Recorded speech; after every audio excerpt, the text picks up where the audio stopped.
gas molecule to that which we're already pulling out of the rock, and it goes through the laser machine and it doubles the capacity. So if we had a plant that was capable of doing 91,000 barrels per day of oil, and that's raw oil that they're sending to America to process, I can turn that 91,000 barrels to 182,000.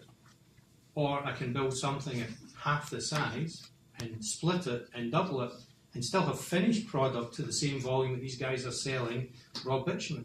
And when they sell that raw bitumen to the refineries in Texas and California, 18% of that is tank bottoms that make crap, few dollar value to it. The upper part is jet fuel, gasoline, diesel, and a few solvents. And we take the whole barrel and make a finished product. And then the stage 4, which is a chemical that we can add to the oil or the finished fuel like jet fuel and gasoline. So many companies make fuel additives you can add to gasoline to raise the octane or add to diesel to raise the cetane. The company I work with, we've all sat down, the laser company and the additive company, and all the scientists have sat down and we've worked out the microbiology and molecular structures will work. And instead of selling diesel, which is pretty poor quality in North America compared to Europe, we're going to be selling diesel. The term is cetane for diesel, not octane for gasoline. The higher the number, the cleaner the burn, the lower the emissions, the less fuel you burn to get the same amount of energy to do the same speed or the same distance. I've been running trials with that product for a year and a half, and I'm getting 22% increase in fuel range in my Audi diesel using the additive. 22%. Okay, so we are going to bring to market the best quality, cleanest fuel with zero sulfur in it, and bond this additive into it, and rather than make it an additive aftermarket, so you can see half the colour, more than half the colour spell, rather than bring an additive that you sell at the gas station to put in, we're going to bond it and blend it in with the fuel.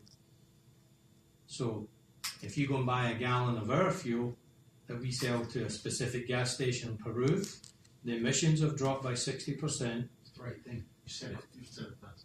The client is getting 20+% increase in range or 20% less consumption. So right away, CO2 levels drop. This is all being done at the Advanced Environmental Petroleum Producer level company. Correct. And when we're finished, instead of having a scar on the skyline, or you leave it better than it started. We make farmland, literally engineered farmland. And one of the things that it's better after your process than it started. Of course. And you know, in Peru, in the mountain area, they have water. They have they have water. The problem is that this oil shale there, no growing one grass. We can just cut the mountain and few 2 meters of the telling here.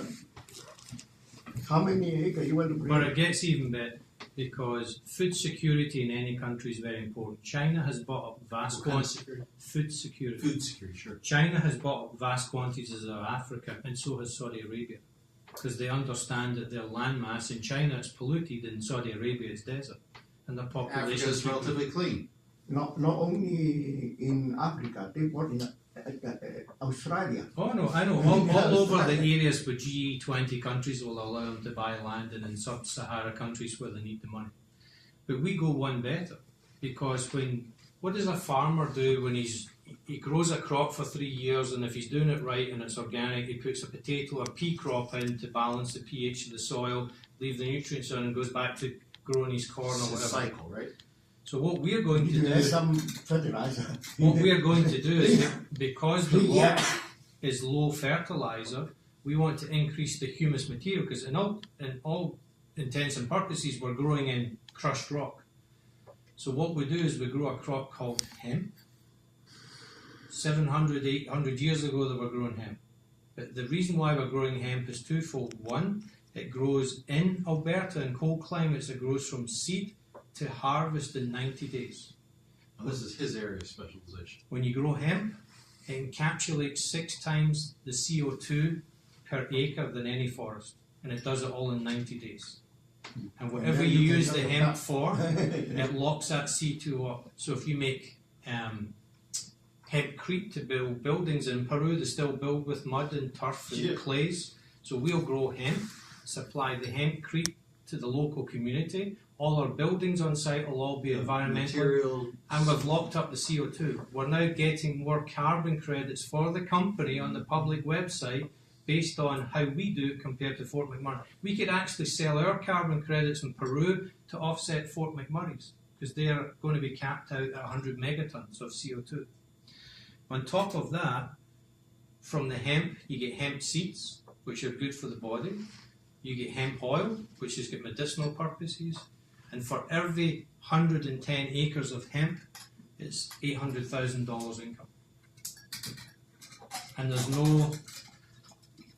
no bad attributes from growing hemp. It's non-hallucinogenic. It's not marijuana, it's hemp. And when you stabilize the soil, the hemp roots bind all this powdery rock that's all been crushed and processed closer together. like I said, is better off than when you first touched it. You can actually create farmland. And the other thing that we're going to do is actually put fish farms in, because in the mountains of Peru, to get good quality protein is very expensive, and the fish is really bad, and the people's stomachs are used to it, but nobody else can take it, but it's poor quality. And as we are producing 8% water by volume, we'll be creating a lot more water than there was there to begin with, so we can afford to make engineered ponds and put fish in it and feed the population. Actually, they went to the one lake in Peru. You can see the oil sip there. You can see the oil there. And the fish very good for you. So there's the oil from coal shale. And I'll ask you to come up and take a photograph of that. Yeah. Even although we only put a small amount in. Yeah. Okay. Mr. Wood? We can. Mr. Wood, Yeah, take a yeah. picture of that. Well, That's area 14. Number 14.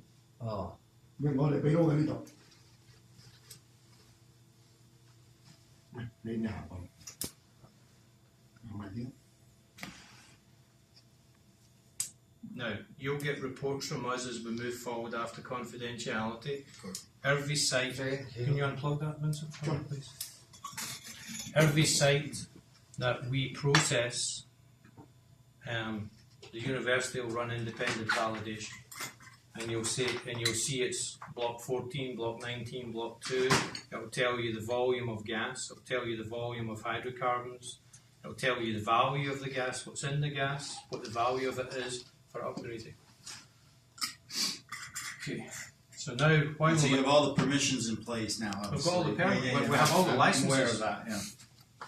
So now I'm going to go on the computer while everything cools down. I'm going to show you 3 or 4 quick PowerPoints, and then we can tidy up. If we can all move down, just a chair, just so I can pull this up.